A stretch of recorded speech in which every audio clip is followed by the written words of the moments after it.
All right, and we are live. Good afternoon, Clementine. How are you? I'm a little bit tired. I think the weather, it's sweater weather right here, right now. Ooh, sweater weather. Oh, we got North to show off Atlas's sweater. Where's on the Atlas? East Coast. Oh, he's so He's wearing his big cute. sweater. It's a little bit too big and baggy for him. I have a smaller one that's exactly the same, but I'm not sure where it is. I couldn't find it. But Mm-hmm. sweater weather. Maria is gonna be very excited. Yes, we'll have to show it off again once we have some more folks here.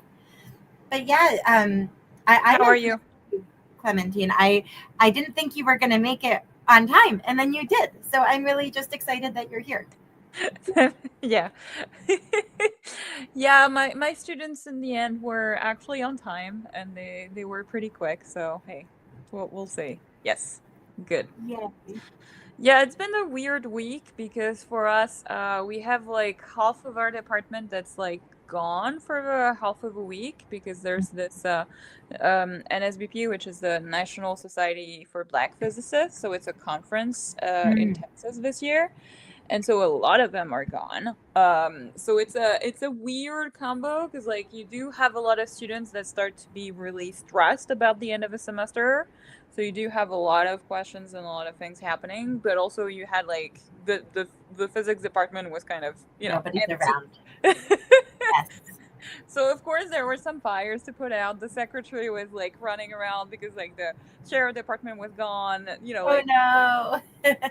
plus the manager. So she was the only administrative person that was still on site, right? It was the whole thing. Yeah. But I think we managed, and tomorrow is usually Friday is really cool because like there's not a lot of classes given for us for the department. A lot of students are not there, so we're quiet usually, except when we have seminars. Seminars, it's a whole thing. But like and Yeah. you, how was it? Oh, Good. it's been okay. It's been a crazy week. So I'm a school librarian, and just a few months ago we did this big event where all the kids got books, and we like reopened a part of the library, and we got all of these books that I've had to catalog, and I've been slowly working through them. Mm-hmm. But then this week we just had another event start, another book event. So we're doing something called Book Blast. It's run through this organization called Books Are Fun. And basically what it is it's a virtual book fair where kids ask their like extended family to support their school, like to support them building their own collection of books at home. So they'll like Oh. um, put in their like extended family and like their friends and whatever their email addresses, and then they'll send out like requests Mm, for donations for this kid to get more books. Um, got it. and the selling point of this program is that all of the kids at the end of it get one free book. Like everyone gets a book, regardless of whether they've ever logged on online, if they ever sent Mm-hmm. any emails, if anyone ever gave them money, even if no one gives money, every kid gets a free book, which is really exciting and cute. So we're doing it this week, but it's a lot of like me running around because every time that a kid puts in their 10 email addresses, I have to like go give them a prize. Yeah. And then I'm like, here's your prize for like completing your book blast, and your books will come later. And it's like, Uh-huh. it's just a lot of running. So it's Yeah. it's fine. And I'm okay, but like, I don't It's know, a I'm feeling a little bit overwhelmed. Yeah. It's exciting, but it's tiring, right? Yes. Probably. Yeah. Yes. And I also just feel very like I don't know, it feels like I'm asking the teachers to do a lot, and I don't like to ask the classroom teachers Mm, to do a lot because I want to I really make their understand. lives easier as a librarian, not harder. Mm-hmm. But yeah, it's only for a few weeks, and then we get to go back to normal. And then, but right before the holidays, Mm-hmm. we all get a free book, which is great. You know, Yay. Yeah. yay! Hmm. Oh well, during our first sprint, Clementine, what are you planning on reading? So I have two books. There's like this book, which is the sequel to City of Stairs, that I want to continue on. I really enjoyed the first one, so it's a fantasy mystery blend. Um, and I do want to read it, but I started this one because I have 2 days left for the audio loan on the library. Mhm. and I really want to see if it's really for me or not. I will ask the bookmark. I read 20 pages so far, so I do need to give it more shot, but I'm very scared that I'm not liking it. So I probably will during this first sprint just make some progress on this and decide after the first sprint, how I feel about it, because I should at least, make it like at least 50, 70 pages or so, into it, and then decide, I should probably go, because like usually for fantasy, I tell myself that I need 100 to 150 pages to decide, but we'll see how Yeah. far I make it. I would really like to, for a period of time, once I get my life more organized, Mm-hmm. or maybe this is something I could even just do on sprints because I start a lot of books on sprints. Mm. I would be interested in kind of tracking how I'm feeling during a book and see just how likely is it that if I'm not feeling it at the beginning, that I actually end up really loving it Yeah. versus it just being okay or me actually ending up DNFing it.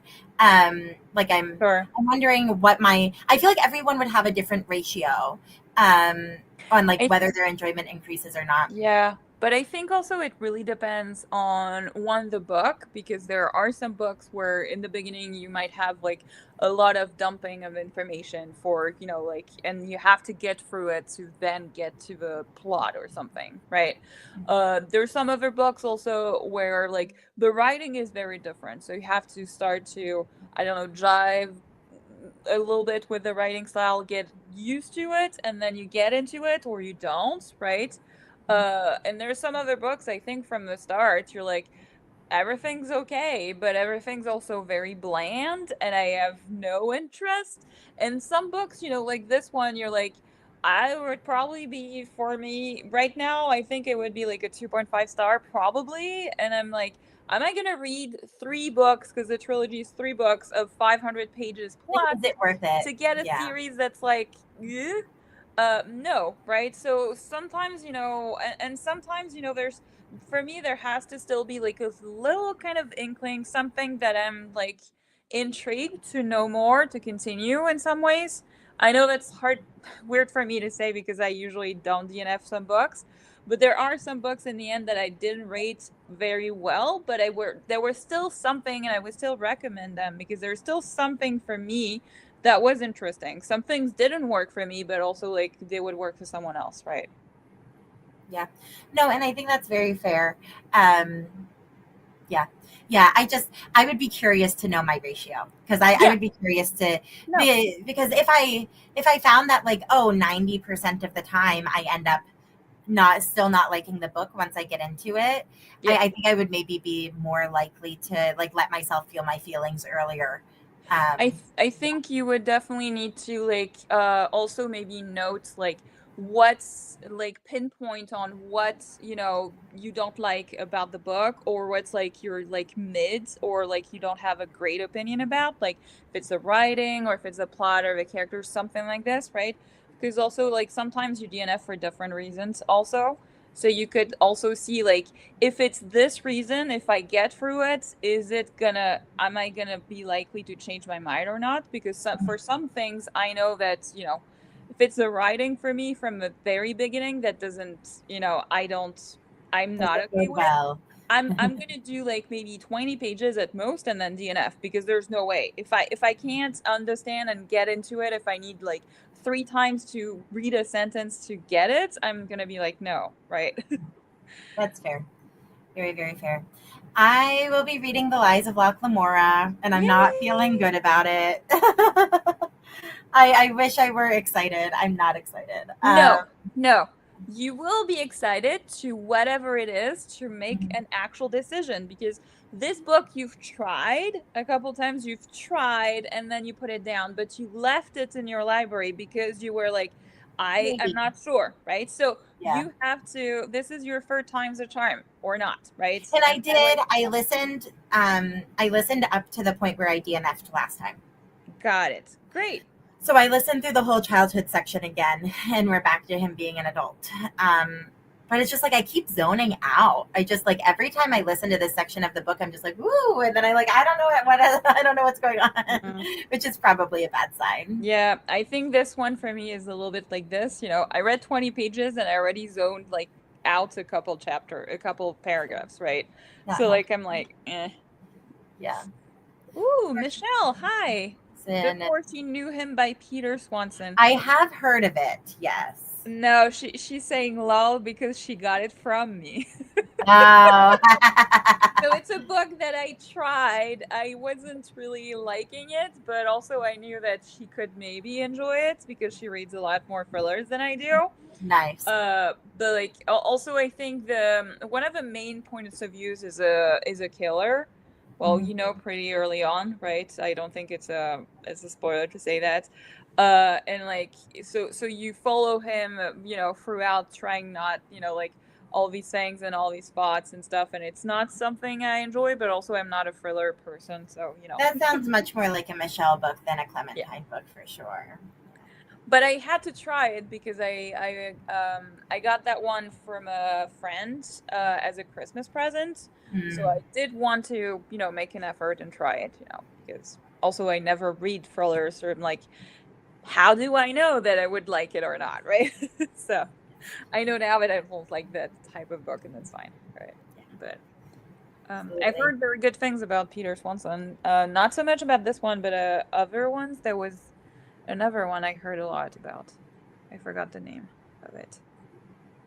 I It don't know was, thrillers as well as I know other I think genres. it's this cover that has like there that's like in the cold with like some snow and mountains and stuff, right? But also there's a lot of authors have done All that's isolated coming to me settings is like like this. random Riley Sager titles and Ruth Ware titles, which are not Peter Swanson titles. So I can't help, unfortunately. Yeah, but also like with the trend with thrillers, there's a lot of them. Eight Perfect Murders. No, it's not this one. I don't know. There's a trend, right, with thrillers with like some, you know, like Riley Sager, right? The with the font and like bold colors, and then the background, and they all look similar, so it's really hard, right? Like Lucy Foley also is doing those Yep. like very bright, right, titles and stuff. So it's really hard to remember when you're not reading the genre so much. It's completely, you know. Kind of just blends together. It's like an amorphous. Yep. Yeah. Well, should we start to get a sprint Yeah. going? You notice in the chat how we were, you know, like procrastinating not to read our books, but we need to decide. How long would you like your sprint to be, Clementine? Ah,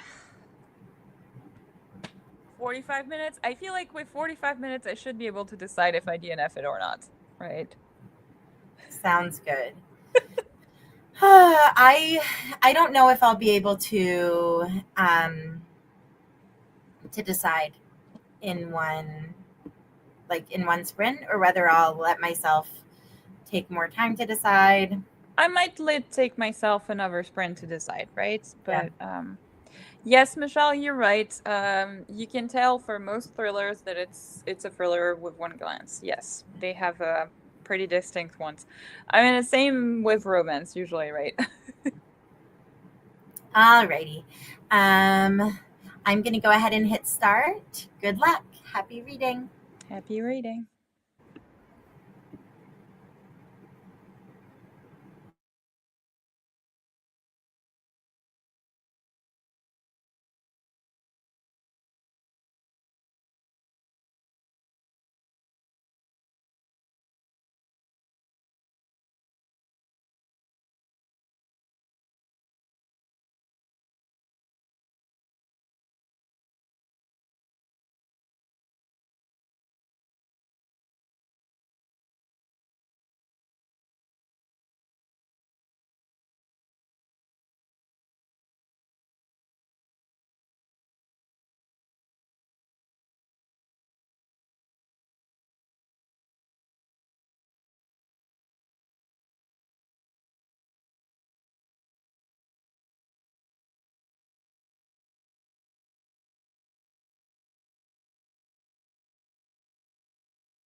Hello, hello. Hello, hello. How did you do this past sprint? Yeah, and anyone listening, go ahead and tell us how you did also. So Mhm. I made it to 11%, so I got 4% more of the way in. I'm keeping track like a little bit better now. Like once I get into a scene, I can like listen to the whole thing, but as soon as it transitions to a new scene, my brain just Mhm. goes. I think it has to do with the writing. Actually, Mhm. it's surprisingly descriptive. Like it Oh just yeah. describes what everyone looks like a lot in like the setting too, but especially what everyone looks like, This and one is that is surprising me kind of too. cool. Yeah. Because it doesn't describe everything, maybe, but like it was like describing somehow, for some reason, this random like soldiers like apparel in great detail with all the lapels and everything. That was like, I guess this is because it's a military thing, so and very political, so it's they do like it, but like just yeah. No, I don't think I'm ready to DNF it yet, but like Mhm. if it continues to be this much of a struggle, I probably will end up Mhm. DNFing, which will make me sad, but it will be okay. Yeah. Michelle read 38 pages. Michelle, are you Woo! liking it? Was it an enjoyable 38 pages? Because that's the important part. Uh-huh. That's the important part. Atlas is upset because it Aw. started raining and we are not happy about it. We are like panting, we are shaking, we Oh, are raining is bad unhappy. for him? I thought. Yes, oh, raining is very bad Okay. because raining leads to thunder, Uh, and thunder is the worst. So if it oh. even starts to rain, we freak out. He does. Um, During our next sprint, I'll take him, and he's fine for now. During our next sprint, I'll take him for a little walk outside, and once he sees that there's nothing actually happening outside, he might calm down a little bit. Sometimes it works, sometimes it doesn't. He does look cute in his sweater, Michelle. I agree with you. I think he's a cutie pie. But poor baby needs to chill out. I was hoping so. He actually, this sweater is a little bit too big for him. You can see Uh-huh. it's like super tacky. He actually crawled out of it earlier, like just by accident. Part of it had gotten stuck under my leg, and he just crawled right out. So I was gonna leave it off of him, but then when he started shaking because of the weather, I put it back on, hoping Uh, that it would help him calm down. Has not helped yet, oh. but Yeah. we'll see. And Michelle is letting us know that so far so good for her book, so that's Good. good. Uh she was looking at Michelle, sweaters for him earlier. Oh, they're so cute. so sweet. Yeah, he has a Santa sweater, and he has a really cute like. I think this sweater is very cute. He has another one that's kind of like this, and one that's just like a cream color. Mm. And I really like both of those too. So we are no pressure to purchase sweaters for Atlas. We're good, but he's the cutest, and seeing Mm. him in a sweater is the cutest. He really is.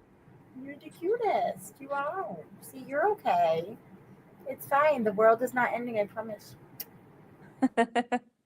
It just feels like the world is ending. That's all. It's not actually ending.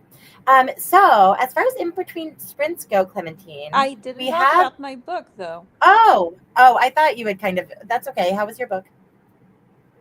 Well, I didn't really talk about it, but I'm DNFing it.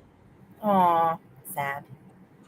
There's okay, so in three chapters, so that was like 40 pages of a book.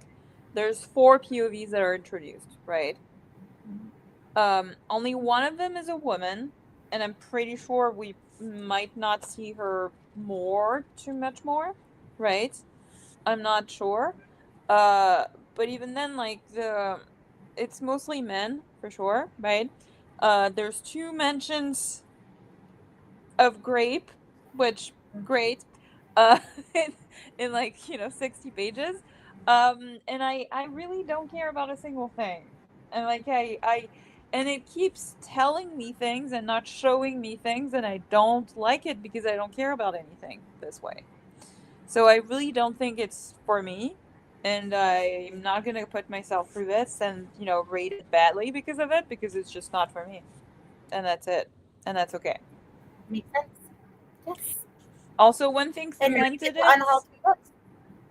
One thing What was that? cemented it for me is that they were saying that also one of the reviews, Brandon Sanderson blurbed it, and he talked about a quick paced plot. And yes, it is. So that means that it's not character driven at all. So I'm not gonna love it, whatever happens, even if it gets better. So I'm not gonna do it. But that means 3 books out. Yay! Bad financial decisions, but I finally made a decision on it. That's okay. Good. I'm glad that you have come to a decision that you feel good about. That's awesome. Yeah, Yes. that was a plan. So you were saying otherwise, what did you want to talk about? Oh, I was just going to say that we have two options. You can decide, or Michelle can decide. I'm fine either way as far as what we chat about in between sprints today. Option number one is doing like a little October wrap up, because last week we didn't do any sort of wrap up because we were finishing up our buddy read.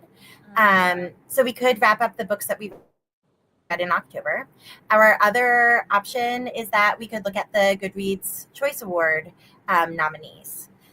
So, Michelle, if you have a preference, let me know. I still have not looked at them. So, regardless of which one we pick, I'll probably look at them during the next sprint if we don't I do that one. have looked at them, and I mean, I don't have many opinions for many genres because I don't read them, Mhm. right? But I do have salty opinions about the fantasy and the romantasy classes. Mhm. Very salty, for some of them. Well, I mean, they're not like just, yeah. So we can definitely look at them during after the next sprints if you want. Um, if Michelle is interested in looking at it, and having our opinions. Otherwise, in terms of October wrap up, I mean, we can do that. Um, I mean, mine will be quick because I don't. It's not like I read. I did read pretty well, and I did read like a lot of good books. Mhm. Uh, but also I read some sequels, so they're not to talk about. I mean, I don't want to talk too much more about them. Um, so yeah. It looks like Michelle is recommending maybe the wrap up over the Hmm. um, Goodreads award winners, which I do Well think would then, be. yeah. Sorry?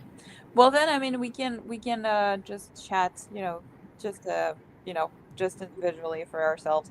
I just want to mention that for me, the main problem, but it's more of a recurrent problem than every than this year, especially for Goodreads Choice Awards, Mhm. is that I have a harder time, especially now that we have a romantasy category. Some of them don't feel like romantasy in that class. Some of them also the fantasy.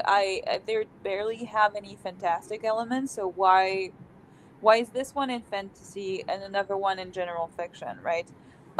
Same for the romance category. You will see that one of them is like it's dubious. It could have been put in romantasy. So there's like it's like a lot of things. So it's like a lot of questions. Did they put it because the fans of this author know and read only this genre, so they were like putting it in this genre because they wrote genres before. So there's a whole lot of and of course, after that is there's a lot of popularity games, so there's a lot of hard hitters in some of the categories, so they're gonna win whatever happens, right? Which is a Yeah, little I bit, mean that's the idea of, like, it is a popularity contest for sure.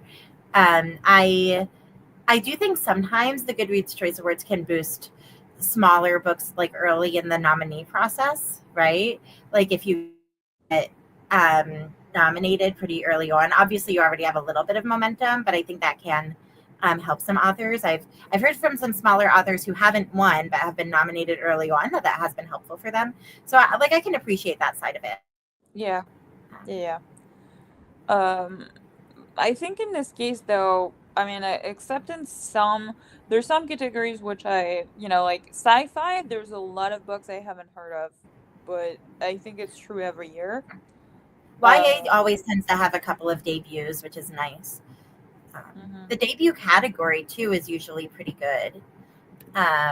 As far as like, I don't know, I appreciate that we're highlighting debut authors. Yeah, although there's a lot of debut novels I don't know if it's every year or if it's just this year, but there's a lot of them that are in other categories actually.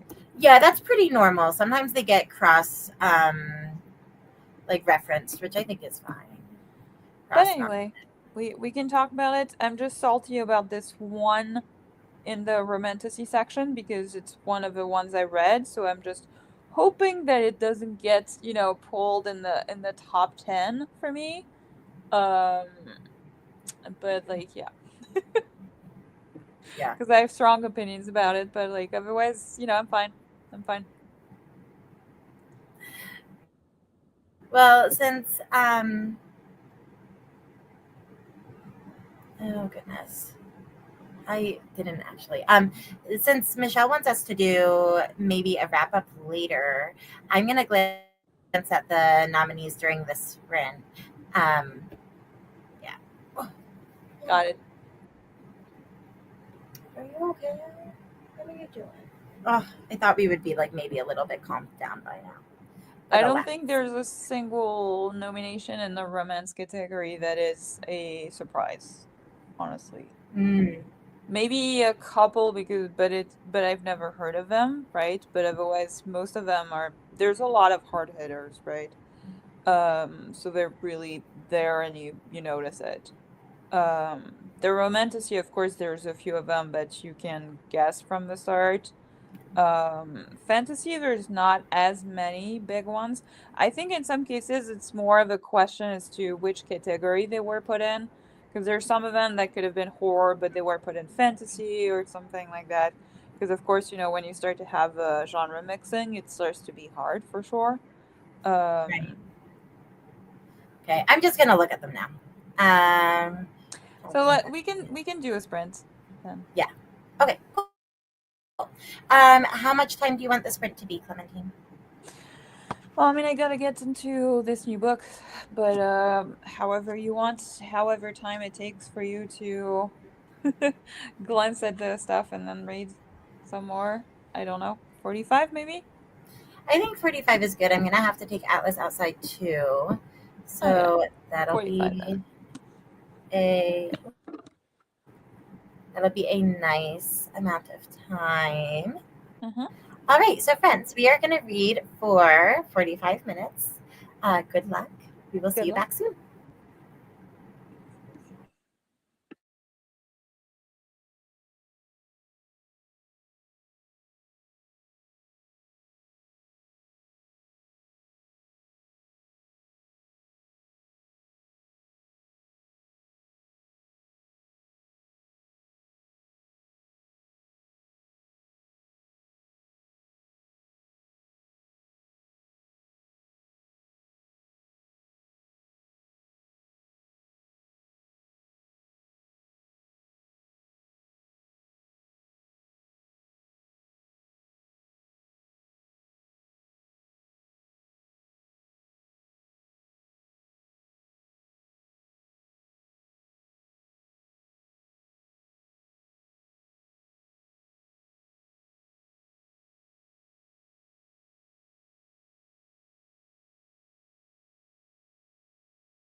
Hello, hello. Hi. So, how did you do? And anyone listening, let us know, how did your sprint go? Yeah, Welcome back. let us know. So I read the 36 pages in the City of Blades. So I just started. And I only read the first book like a few months ago, but I did uh not remember a few details, but it's doing a good job at making me remember those details. I think it's harder for me also to remember the names because they are not Western names, so it's a little bit harder, but there's names that I'm not so familiar with, and like the last names can be a mouthful. So I definitely like, reading along physically and having the audio so that I can have, all those the same way that I read the first one. But yeah. How did you do? I DNF'd. I just, it was too boring. I Mm-hmm. couldn't do it. And I could tell that we were getting into the larger plot and I wasn't following. And I was like, Mm-hmm. we're done. There was like an interstitial chapter that was like a flashback to when Locke was a kid. And I was very engaged for that like chapter. And then we were back in the present day and it was like totally Mm. out of it. I think the narration style doesn't work for me. It's not like in Locke's head. You would think it's the lives of Locke and Lamora that he would be Uh-huh. like almost a narrator. We're almost entirely looking at things from an outside perspective. It's a little Mm. bit like third person omniscient-y, where we're like Mm-hmm. kind of head hopping a little bit. I don't know. Got it. Got Not it. for me. Not for me. Mm-hmm. Mm-hmm. You just watch Jeopardy, stop the fight, refereed a shouting match. Oh no! Was it a cat shouting match? Might be. Might be. I have Michelle a has 3 cats, so.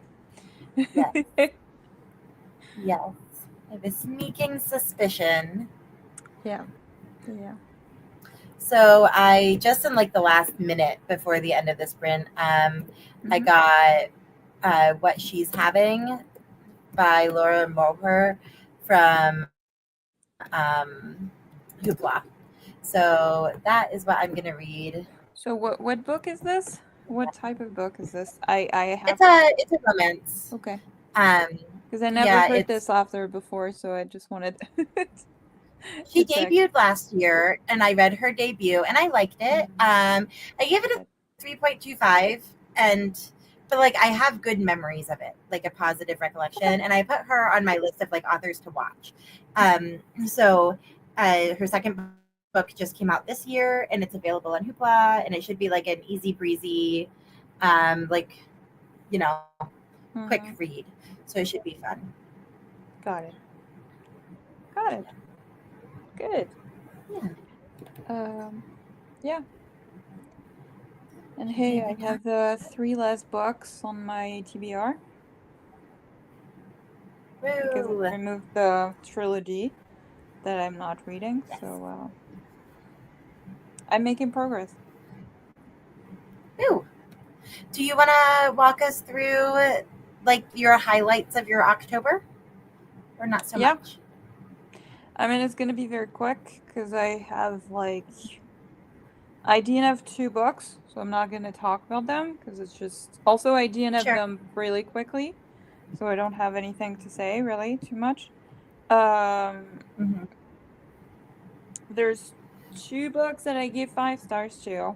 So I really loved All the Hidden Paths by Pause Meadows, which is the romantasy sequel to A Strange and Stubborn Endurance. So I loved book 1, so it was a given that I would like book 2, but I think I liked book 2 as much as book 1, to be honest. Yeah. Um and I don't know if the author plans to write more books in this world. And I think I would be really open to it if it, focuses on other characters, for example. I could definitely see something like this, how especially in romanticities now we have like this like set of duologies and you have an overall kind of world that you follow and then you have a relationship that is set with two books and then you continue, right? Yeah. If that's all, I'm waiting for whatever they write next because I really loved it. So, otherwise, I did continue and read the Mime Order by Samantha Shannon, which is book 2 in the Bone season. Mm-hmm. And I have to say, I did like this second book more than the first book for me. And then now November passed, so I read the third book and I really disliked the third book. So now I'm really, Oh, really scared about book 4. yeah. But I'm hoping that That it's because, is like, with book 3, it seemed that the author was guiding us towards something, and then there were like a lot of bad decisions that were made, and I really disliked that. So I'm hoping that now it's done and we're back to something interesting. Um, Also now we're in Paris, and for the first part that I glimpsed because I had to section up the things because we have a buddy read, right? I saw the French that seemed accurate, so I'm happy. good. I really liked I read a lot of romantasy, I guess, because I read the games God's Play, right? I gave it 4 stars. It was just a lot of fun. And I think it's a duology, so next year I'll read the next one and that'll be done, hopefully.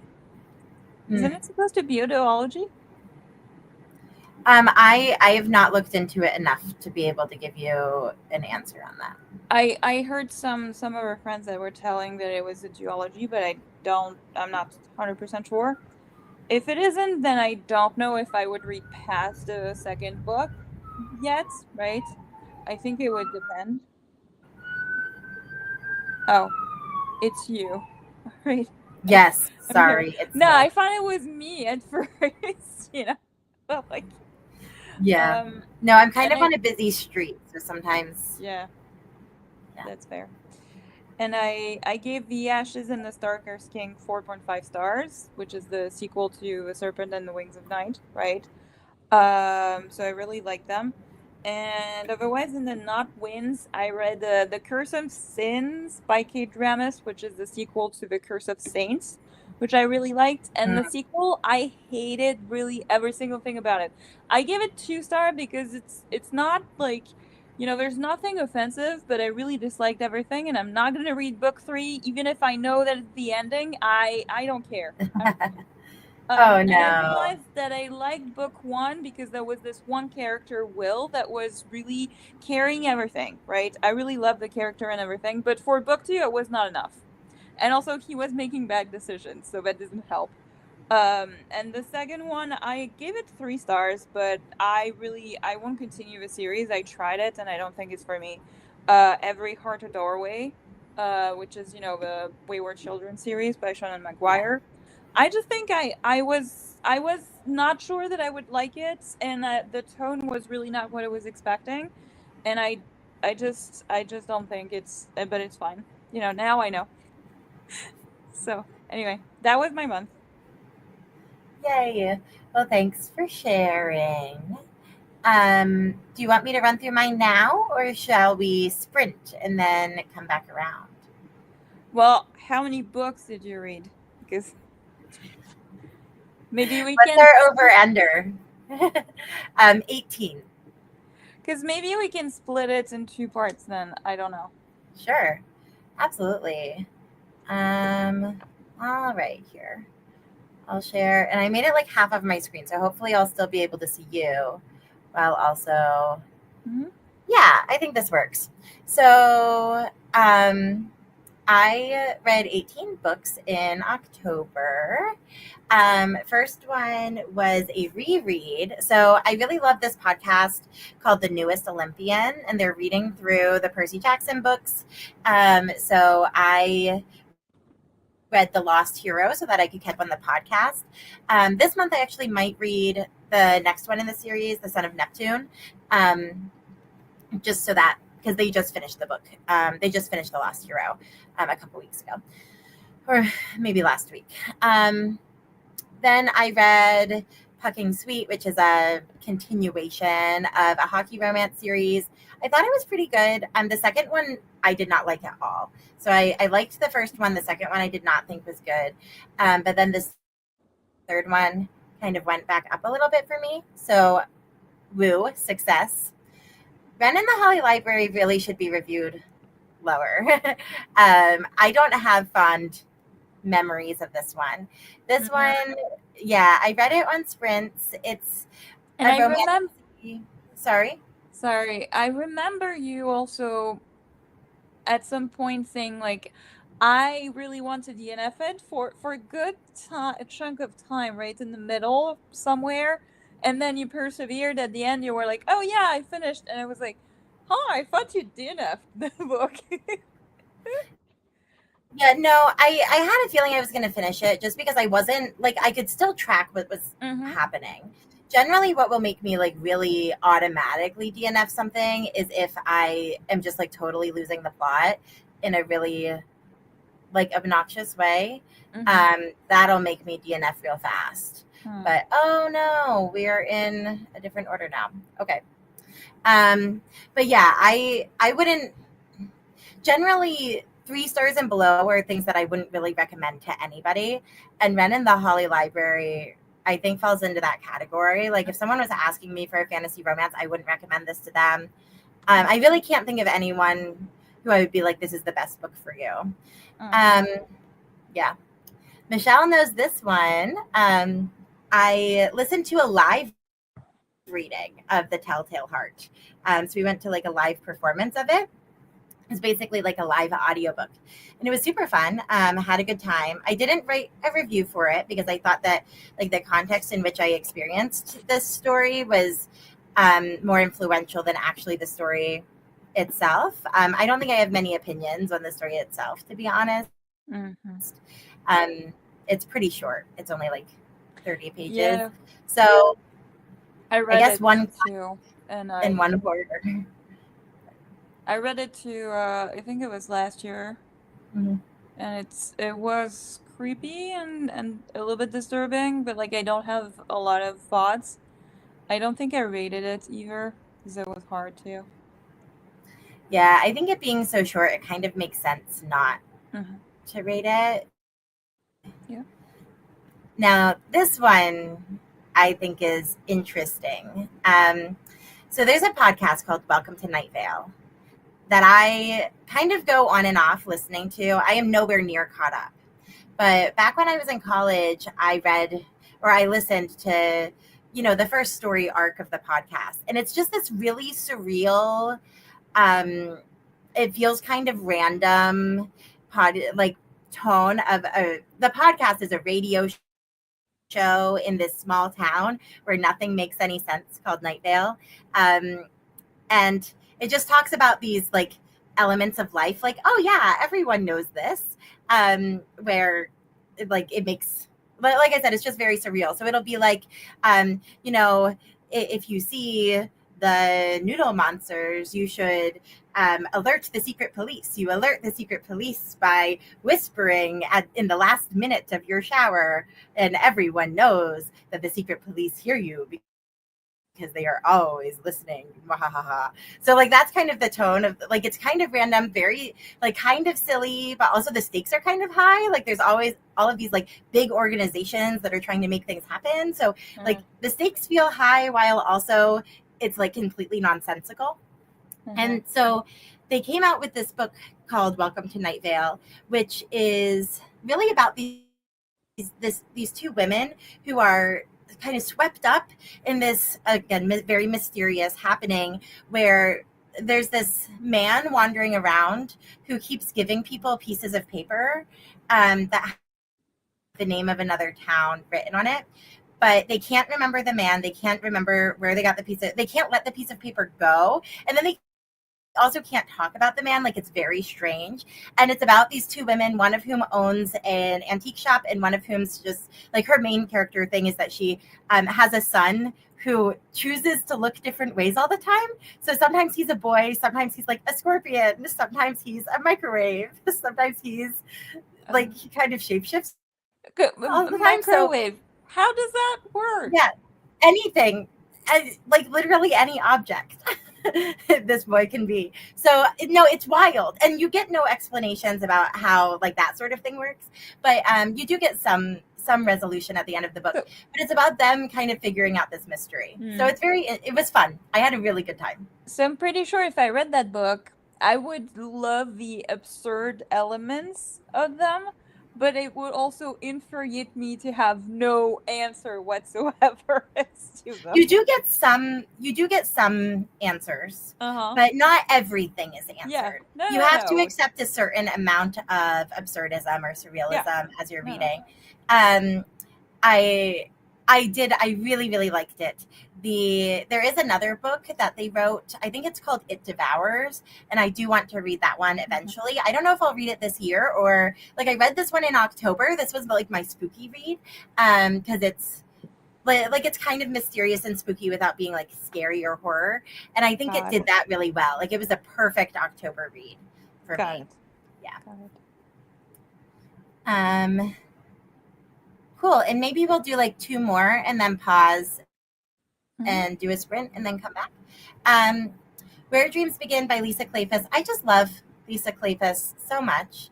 I love all of her books. I honestly don't think I really even remember the plot of this one, even though it was so recent. Yeah. Nope, don't remember it at all. But I had such a good time. And that's how I feel like that's the purpose of a good historical romance, to fill up your month, you know? Like sometimes you just True. need to zone out and True, but listen that's to a why book. also I remembered I it as I was reading. Yeah. that's also why I don't read so many, because then I don't, it starts to bleed together, and I, for me, a very good book, like a favorite like author or something, it really sticks with me to longer. So I do like it as a palate cleanser, but then I don't, think about them. Yeah, But no, I would not say that this book was a favorite book for mhm, sure. There are some like Lisa Kleypas books that have been favorites that I remember pretty distinctly. mhm, This one is not necessarily that, but Lisa Kleypas just always hits. She's just consistent, you know? mhm. Like I've never had a bad time reading a Yeah, Lisa Kleypas book, which I which is good. appreciate. Yes. Yeah, we love a go-to because when I'm feeling slumpy, right? Like when I'm feeling in a slump and I'm like, "Oh, I don't know what to read next." It's nice to have like a list of consistent names where it's like I can just pick Mhm. one of these authors and I'll be just fine. Yeah. Um Running Close to the Wind by Alexandra Rowland. I've talked to Clementine about this one quite a lot. I really liked this book. It's like a pirate fantasy Mhm. adventure. There's shenanigans and silliness. The tone of this is extremely silly because our Mhm. main character is like really doesn't take himself seriously at all and certainly doesn't take the rest of the world seriously. Mm. Is always kind of just trying to be the most annoying version of himself, which I personally found to be very entertaining to read about. But this is great. It's about a guy who everyone thinks he's the luckiest guy in the world. So he's like blessed with luck, but he doesn't believe in his own luck. So he's always just like, no, I'm not that lucky. And he's like bumbling around doing seemingly random things, but they always seem to work out for him. Um, and so he gets swept up in this sort of con that the pirates are trying to enact, and it's fabulous. It's great. I had a wonderful time. Read it. 5 stars. A+. Grand. Okay. Well, thank you for so Yes. far. Anytime. It feels weird because this is only our second sprint in November, Mm-hmm. but because the last day of October was a sprinting day, it feels really like I'm looking at these October books and I'm like, wow, these were so long Yeah. ago. But really, it's Same. because it's Same. full month. Because, Yeah. like, for example, I was speaking of In Mime Order, but now I've read also the sequel to it. So, like, Yeah. Yeah. Yep. And there's nothing that we could have done about that. That's just kind of how the chips fell. But I do hope Yeah. that like in future months it kind of naturally falls more closely. We're talking Yeah. about them. Yeah. I agree. Should we sprint? We should absolutely sprint. How long would you like for us to sprint for? You know, you can't ask me. I'm gonna say 45. Well, I'm starting to feel a little bit tired. Are you starting to feel a little bit tired? I'm okay, actually. Also, I'm okay because I switched to my next book and I'm interested to continue. But we can do a Gotcha. shorter sprint if you want. Yeah, well, what I'm thinking is like we could do two. I think I could make it through two shorter sprints, but maybe only one longer sprint. Michelle wants Michelle, 38 minutes. Michelle, do you have reasoning for your 38 minutes, or is it just fun that it's a random time? it's These a are the. midpoint These are. between 30 and 45. It's just Is it right. rounding up? I wonder if I can put in 37.5. No, Yeah. it won't let me do 37.5. Aw, Can I put in 37 colon? 30 Nope. seconds. Nope. Nope. Okay. Well, we have to round up or We can down round then. up. It's so sad. It's okay. Michelle says we should round up. We will round up. Yeah. It'll take me just an extra second to present it this time since I had to switch the presentation to share the Mhm. books. Sure, Michelle. Sure. I love your justification. That's good. Alrighty. Um, cool. 38 minutes. Uh-huh. Good luck. Happy reading. Happy reading.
Hello, hello. Hello, hello. Oh, so how did we do? Let us know in the chat what your progress was. We haven't had any embroidery updates today, so here's my embroidery update. This is Aww, that's what so the bird's looking cute. like. The one concern that I have about this project is I accidentally cut the fabric too small, so it's really thin right here.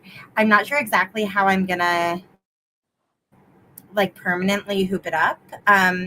I actually think I might grab my sewing machine and just sew like an extra strip of fabric here and here to make it just a little bit wider so that it feels more secure. Um, I don't love that I need to do that, but we live and we learn. I'm excited. This is going to be a Christmas present, I think. Aww, So, yes. that is cute. So, how was your book? Good. I read another 35 pages, so I'm like page 70 now. But it's a big book, right? So I think it is bigger than the book one. Mm. What's interesting also is that, of course, like it spoils whatever would happen before, in book one, but it's happening 5 years later, right? So, Mhm. like, quite a lot of things happened. The world changed a lot compared to the end of book one, right? And we are following a character that we saw in book one, but they were not the main character, right? Oh, that's interesting. That's an interesting structure Uh, for a fantasy so it's an series. interesting take. Also, there's a lot of things in the beginning. I was like, I think I really don't remember a lot, and I realized, oh, it's 5 years later, so there's a lot of things that happened that we're just referred to, right? Yeah. Um, which I believe is important because, of course, like they changed the world a lot with the ending of book one, right? And they're establishing this kind of new government place and all those things, right? New officials. So it makes sense that you're not, there. Um, Also, since especially the focus for book one and two is that you have these weird like murders that happen because there's this weird magical maybe artifact that's came into play that they discovered. And then this second book also, it's not a murder but a person disappeared while investigating this kind of magical object. So it's a really also very interesting world in that you had gods before, um Hmm. that create that created divinities. So any kind of magical artifact is a sort of has divinity. And they created, for example, like great like cities built from like rafts and stuff like this from magic. In book one, it's called City of Stairs because that city was built with a lot of different levels and dimensions and stuff. And there was an event like decades ago that killed a lot of the gods. And when the gods are killed, their magic disappears. So it created weird pockets of dimensions that go to nowhere and things like that, right? Okay. But there's still objects that have a little bit of magic, and so you're left wondering what's happening. Why is there a little bit of magic left and stuff like that? So, Okay. it's very interesting. Also, in this book, there's like a right now there's like a physics kind of very much like science aspect that's really in our world, right? Because Mm. they have discovered electricity, they have now also guns. So it's like a different way of doing fantasy, and it's pretty interesting. So, Cool. I'm yeah. glad that you're liking it. Robert Jackson Bennett does. I feel like he's kind of known for those more science based Mhm. magic systems. I read Foundry Side, which is very like the magic system is almost computer science based, which Yeah. is really interesting. It's like coding. So I really, I do I want did to really enjoy try Foundry. that series too. But after I finish that one, obviously, because I don't want to start two series from the same author. Yeah, I'm in the opposite problem where I read Foundry Side and then I tried Shorefall twice and DNF'd twice just by accident. Mm. And I do actually want to finish it, but I need to. I still don't think I remember enough. Oh, I accidentally left the timer going. Well, if you let more time pass, maybe you can in the end wait for me to read Foundercide, and I can That give would, you a little bit of yeah, a summary. yeah. If you end up reading Foundry Side before I've Yeah, gone back through and read, then yeah. We'll um see. I'll reread around the same time. You Yeah, know I made it to that 13%. Oh, go ahead. that would go into what we discussed at some point with during one of our other sprints, with Maria, saying that all those series that we haven't continued and we should have somebody give us like a summary before we continue.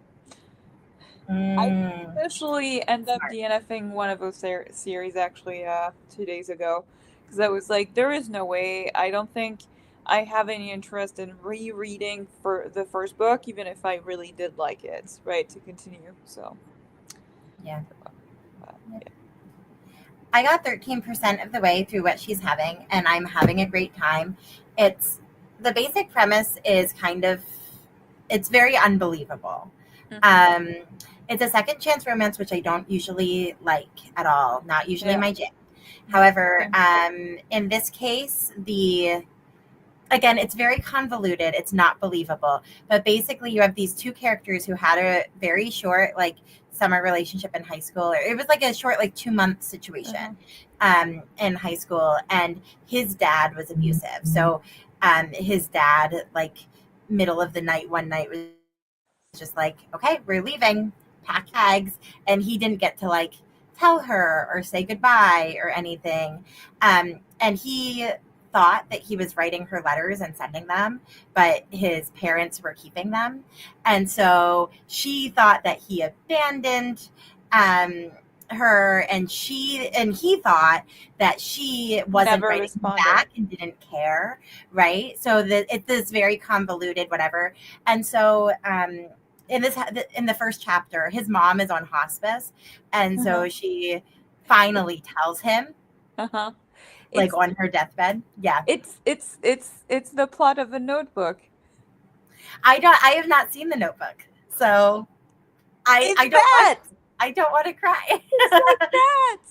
but but yeah, so he's going. He moves Please, back into her somebody in town. the chat, let me corroborate what I'm Need saying. support for your theory here. No, I mean, I have no doubt that it's a trope that has happened before. I feel like this whole, like, oh, keeping the letters, not sending them thing is definitely something that I've read before. But yeah, so it's obviously, like, we know the ending, like, we know it's going to work out, Yeah. and I'm just having fun. It's a little bit melodramatic. The writing's not perfect. We've had little clues, just like as an FYI, in case this Uh-huh. sounds interesting to anyone. Obviously, it deals with abuse, and there are some clues that she dealt with an eating disorder, kind of in the time between when they had a Mm. relationship and now. So, kind of a trigger warning for that. But yeah, I mean, I'm having fun, and that's the important part. Yes, Let us and I know in feel the chat if you've read anything. yes. Did We'd love we to. read anything, craft anything, send any emails, cook food? Let us know. And as you guys are thinking about that, Yes. I will return to the final few books that I read last month to round out our. Um, let me reformat Oh, just a little bit. Okay, here we go. Um,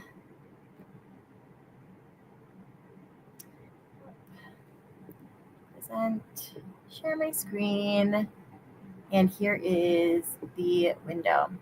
Okay, so we were about halfway.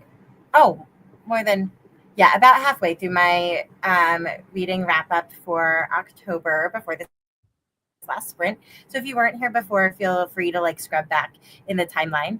Um, ooh, and we just got Betty oh, Spaghetti. Oh, that's such a fun name, yeah. Betty. Welcome, Betty. The Waiting by Michael Conley. Ooh, fun. I've heard of the author, but not this book, right? Mm. You'll have to let us know if it's good, Betty. We'd love an Yeah. update.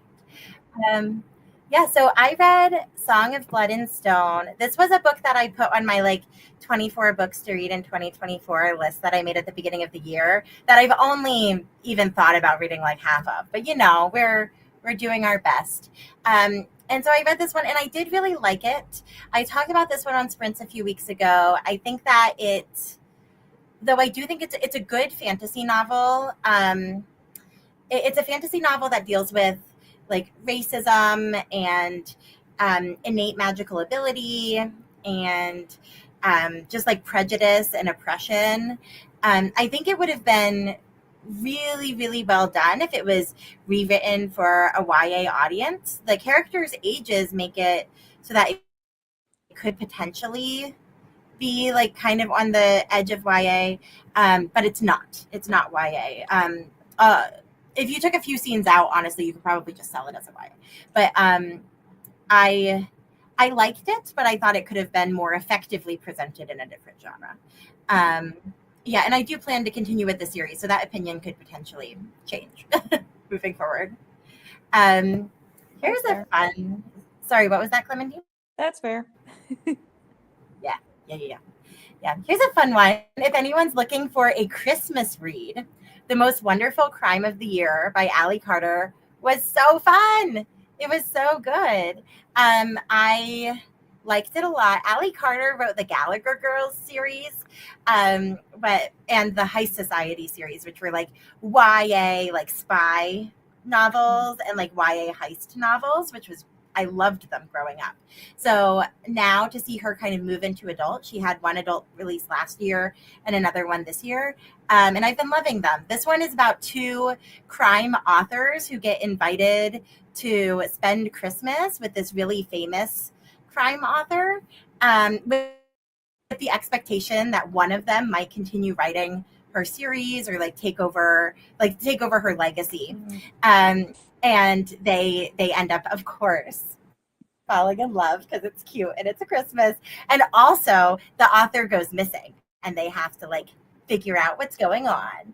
And it's great. It was fun. It was silly. It was great. I had a really great time. My next one was less fun and silly. But I think like an important book to exist.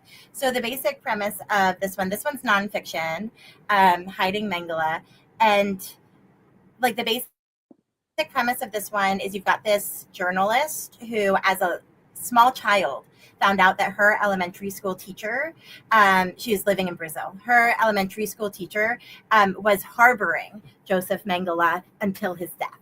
So she was like preventing him from being found by police. And this like really impacted this young girl, Bettina Anton, who ended up writing this book. And so she, as an adult, she became a journalist and wrote this book kind of chronicling how Mengele hid from like Nazi hunters and the international police for so long. And so the first half of the book, I'd say, is telling the stories of Mengele's actions during the Holocaust in like some pretty gruesome detail. So that was obviously challenging to read. If you have some background on Joseph Mengele, none of it, like all of it's appalling. None of it was particularly surprising to me in that first half. The second half was much more of like a learning opportunity for me because the second half was discussing, again, like how he was hidden, right? So who was involved in hiding him? How did he get out of Germany? How did he, escape the forces in Germany and then like stay hidden for so long? Yeah. Interesting, sad, awful. I don't think it really provides any closure. I don't know, again, how much we know about Mengele, but he was truly awful. And he died like on the beach with his friends having a good time. And it's like, if you ever need proof that like, good things happen to bad people and bad things happen to good people, this is one of those books to read because it really destroys any sense of like, karma, equality, whatever, the world justice that you might you might be harboring. So anyway, I'm glad that I read it, but it was perhaps a challenging read. Yeah. This one was fun, and you could provide thoughts about this one too, Clementine. I read A Sorceress Comes to Call by T. Kingfisher, which is a fun, pretty chill fantasy book.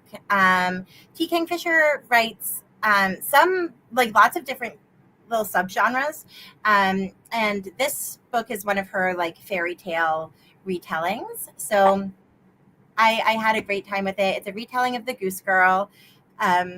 The main character, well, one of the main characters embroiders a lot, and I'm in an embroidery phase, and I was feeling very seen. I was like, wow, look at us. I'm embroidering while listening to this book, and she's embroidering, and I'm having a good time. But perhaps it says something about the story that's what I remember most about it.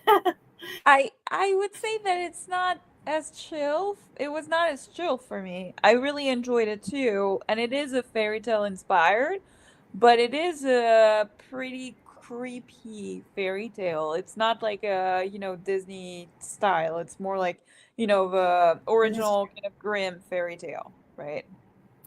Yes, it's definitely a little bit darker. There are some, like, kind of horrific moments. Yes. Especially, like, there's like an element of abuse between a mother and daughter, that is, like, very viscerally Yeah. portrayed. So when you say chill, I Yeah, just want to mention that because like yeah. I think I was more focused on the fun elements, but yes, you are correct. You are correct. Yes. Viscount in Love is the new Eloisa James that came out this year, and it was fun. And I don't remember much of it at all, but I had a very good time. um, Blade itself, Joe Abercrombie, not a chill read. This one's a longer grimdark fantasy. I really liked the tone of this book, um, and I liked the way that the plot for the characters fit together. It's an epic fantasy in a fantasy world, and we follow, like, several different characters as and, like, their political machinations. I don't even know what to say more than that. Not Um, really much more. I mean, the only thing that you have to know is that like the first book doesn't have like an overarching plot itself in some ways. You're seeing the plot being built and the whole thing, the characters actually getting together as they go, right? So by the end of the first book, you can see like the kind of connections and all the things together, right? Yeah, Uh, it is one of those ones where, like, as you're reading, you're seeing yeah. how everything fits together, which I found to be very satisfying. Me too. Um, Me too. yeah, But also it is one of those epic fantasies that you need to have this sort of first book be a sort of setup because after that it's so satisfying for the second and the third book in this trilogy, right? And especially like the third book in the trilogy where it went, I was like, "What?" It was really really good. One thing don't to say note, right, is that it's really a grim dark. So like if you're reading this hoping to find like hope, with the world that, good things happen to good people, you're not following here. very bad people or awful people, right? Or like semi like okay people, but like with bad intentions still, right? Or that do bad things. So like it's not like happy book. There's a lot of things happening. There's a lot of violence, torture, all those things in there too. But I think Joe Abercrombie is amazing in like the way that like the tone of the book, how he delivers that's what, drew me to the book. And that's why I chose it for Angela and she had to read it because it was on her bookshelves and I wrapped it up for her to read. Yes, to be clear, I bought it, and then Clementine put it on a list of books that I had Yes. to actually try, Yes. which is Yeah, I'm glad that I finally read it. I do plan to continue with the series. I am not sure that I am going to be able to sustain like, oh, I'm going to read all of Abercrombie's stuff or anything like that. But I did enjoy it, and the next one's on my TBR. So one thing that to maybe help you out, at the end of this first trilogy, there is a satisfying ending. Oh So if yeah, you I want to expected read that to be true. Yeah, So if yeah, you want to read like the next two books and then say like, yeah, I'm done, you're good, right? And after that, also like the other books, there are some standalones in the same world, right? So you can after that be like more chill and everything, and yeah. like it, Well, that's my plan is to read the First Law trilogy and then kind of like you're saying, go from yeah, there. I yeah, sometimes I've dove into a fantasy world and been like, "Oh, I'm so excited. I'm going to read all of these." And then that doesn't work out and then I feel sad. So we are not putting that expectation on ourselves today. no. Yeah. I reread Beauty again. I think I've read this book like maybe 5 or 7 times. It's great. It's a Beauty and the Beast retelling by Robin McKinley. If you've never read a Robin McKinley, please do. They're really just like beautiful, pretty short fantasy retellings and like fairy tale retellings, and I love them. Beauty and the Beast is I'd say, or Beauty is the least inventive. It's really just straight Beauty and the Beast, and it's great, but it's like straight Beauty and the Beast. I also read Chalice earlier this year, and that one had a fairy tale feel, but wasn't really like an actual fairy tale. And I thought that one was really well done. But yeah, I love Beauty. I come back to it whenever I'm feeling a slump coming on, and I'm like, ooh, I must read something now. One of those go tos. Oh, very deep in other stories. This one was such a surprise because I didn't know it was coming out until like um, right around the time that it did come out. And then I didn't know it was a book of short stories until I borrowed it from the library. And then I didn't know that it was a combination of short stories inside of her universes that Naomi Novik has already written in, and Yeah, some outside of those universes until I started reading them. Right. So it was really this just like I was going in blinder than I thought. Like I thought I yeah. knew what was happening and I didn't. But I really enjoyed a lot of these stories. There were a few that were kind of throwaway, but the one in the world of the Scholomance I thought was really cute. There are several in the world, maybe two, in the world of the Temeraire series, which is a series where you have dragon riders who it's like they're historical, but an alternate history where dragons make up a majority of the military. Um, and so I thought that those were it's a great series, and the books that had dragons in them here were very fun. There were like 2 or 3 um, that were great, and then uh, yeah, there was also one story called, I think it's just called Seven, and it's about this artist who is um, she's a potter, and she is like the she does really beautiful work, and most women aren't supposed to be doing work uh, in pottery, but she's allowed to because hers is exceptional. And so um, I thought that story was really like beautiful and touching in some really interesting ways. I don't want to say much more than that. It's not from her perspective. It's actually from one of the other guild members' perspective. But yeah, I really, really loved that story. Um, okay. If you know Ruby Dixon, you know what to expect from this one. Full Moon Rising is her traditionally published um, like Minotaur romance that she came out with this year, and it was just fun. It was a well, I guess it wasn't just fun. There were some stakes, but it was a good time. I had fun while reading it. The premise is that you're on this world where there used to be magic, but no one knows how to make magic things anymore. So what they do is they're like archaeologists, and they go down into this like the previous cities have like sunk into the ground, right? And they've built on top of them. So then you go down into these tunnels and you excavate the tunnels to find artifacts that still hold magic. And so you've got this girl who's got just like very a rosy-eyed view of this profession, and she just like wants to study magic, and she like loves all this, she's very excited. And then you've got this like grumpy person who's her like who's the leader of her, who's like teaching her, and it's great. It's a marriage of convenience trope. It's fun. I had a good time, and I think the cover is really pretty. We don't get pastel covers enough. Yeah, but it's fun. Now that you tell me, because I saw the book in the bookstore, right? Very rainbow, very holographic, all this stuff. Minotaur romance. When you tell me Minotaur, I don't see the rainbow at all. There is, if you don't like lying in your romances, which I usually don't, there is like a little bit of lying, which I found to be kind of annoying. I feel like we could have figured some of these things out a little bit earlier in the book.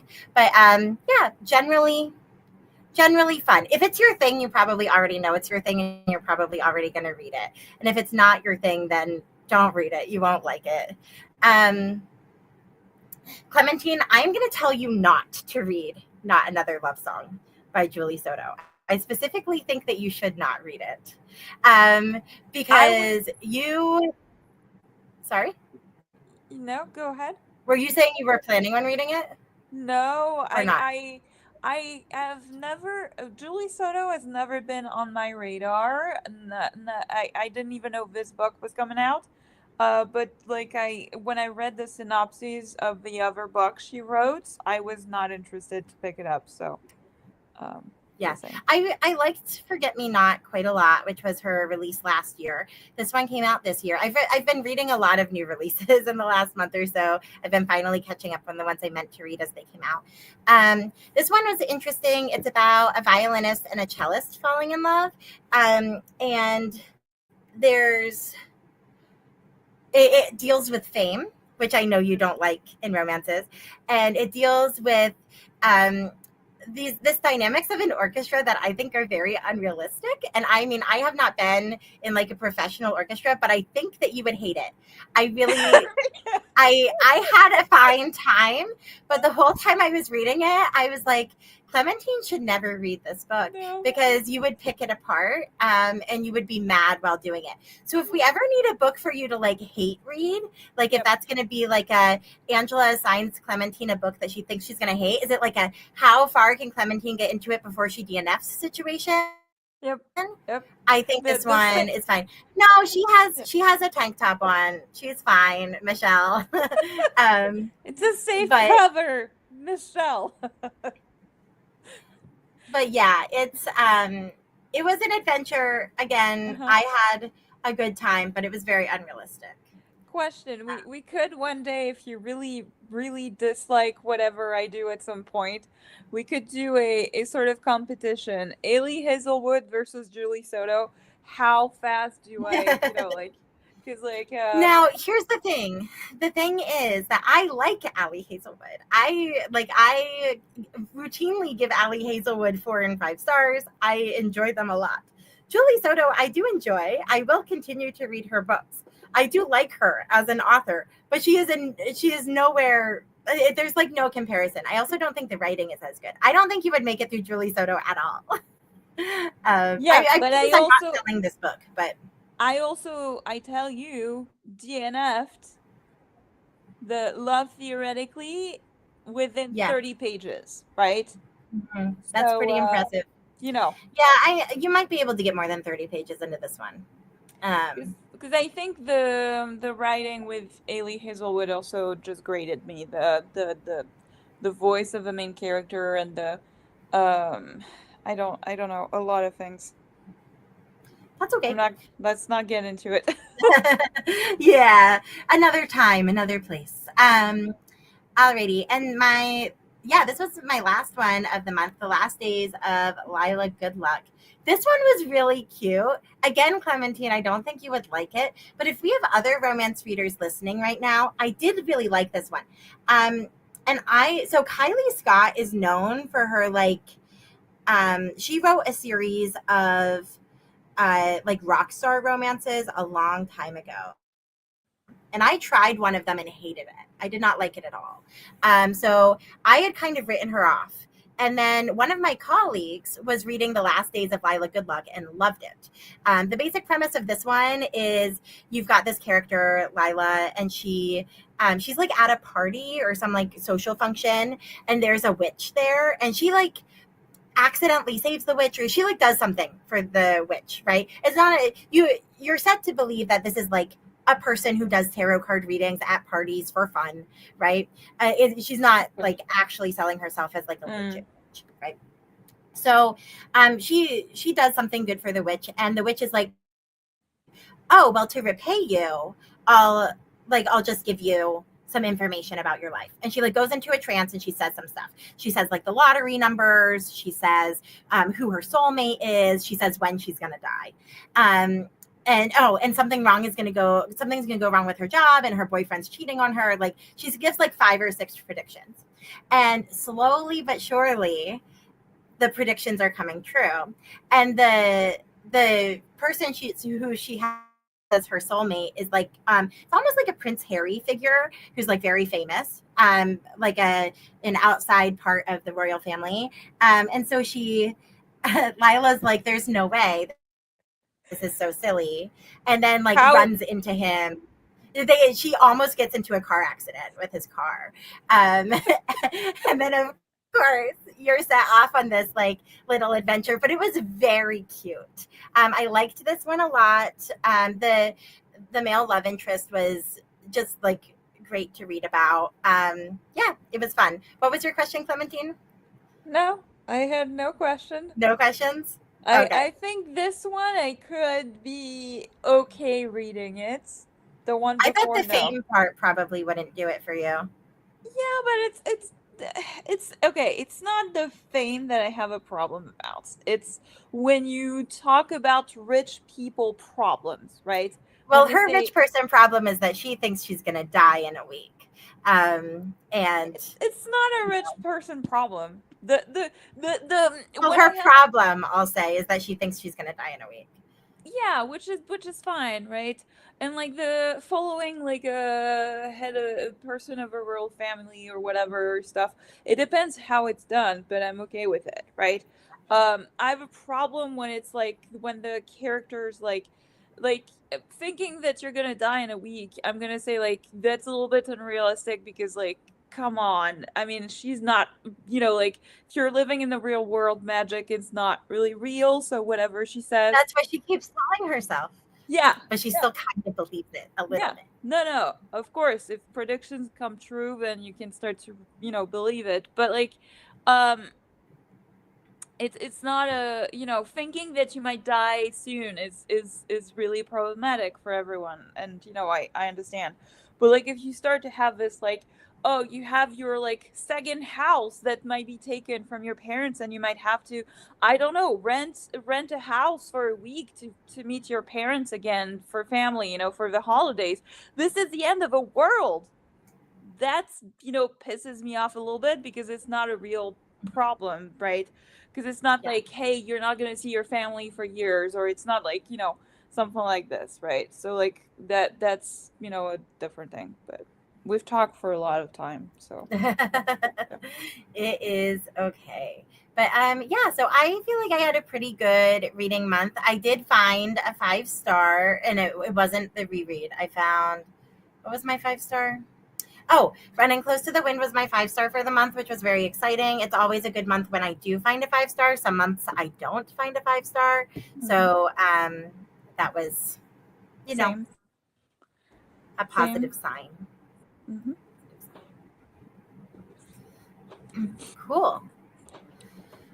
So, shall we sprint one last time? Oh, and also, we were in the middle of a conversation, so I didn't stop. But Betty did say that she read the Bosch series, and that the book she's reading, The Waiting, is a spinoff of the Bosch series. And she says it's just as good, which is awesome. I don't know that I'm familiar with Michael Connelly's work enough to Me be neither. familiar with that series, but I'm just I have to look familiar at in the sense that I've seen him on the bestseller kind of lists, kind of stuff. yeah. But it's not a genre that I usually dabble into. So then I'm like, this author, I don't know, they have like series of like I don't know how many books, so I'm like a little bit like, where should I start? Since I don't read this type of genre, it's not something that I would like probably start with if I were to dabble into it. But yeah. Cool. Do you want to do one more sprint or are you feeling tired? I can do one more sprint. Cool. How long should we do it for? I don't know. I my response.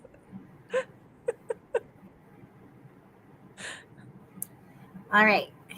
Cool. Um,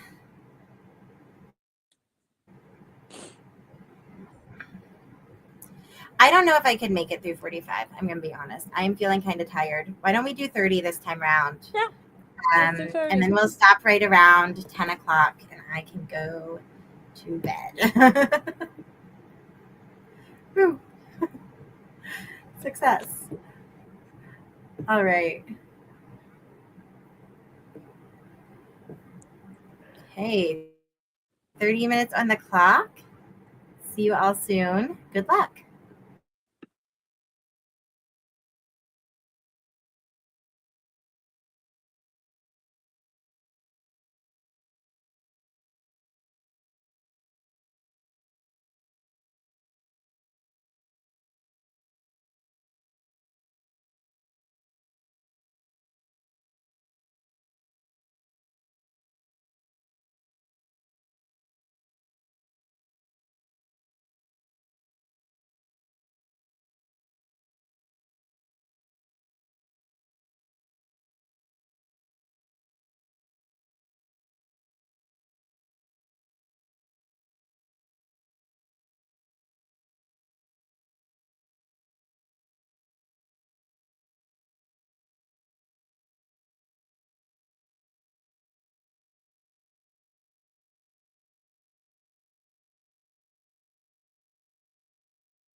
Welcome back. Hello. Sorry, I was finishing my sentence that was pretty long. That was one of my problems with the Lies of Locke Lamora. All of the sentences were so long, man. They were like Oh. actually hard to parse sometimes. But, yeah, I made it to 22% in my book, which is great. And it's definitely light enough that I can listen to it for the last couple of minutes before I go to sleep. So Uh-huh. um, I'm enjoying that. And I How about made it to 19% in this book. 99 pages. nice. So, That is an accomplishment. Look at us making progress today. we did. Stuff.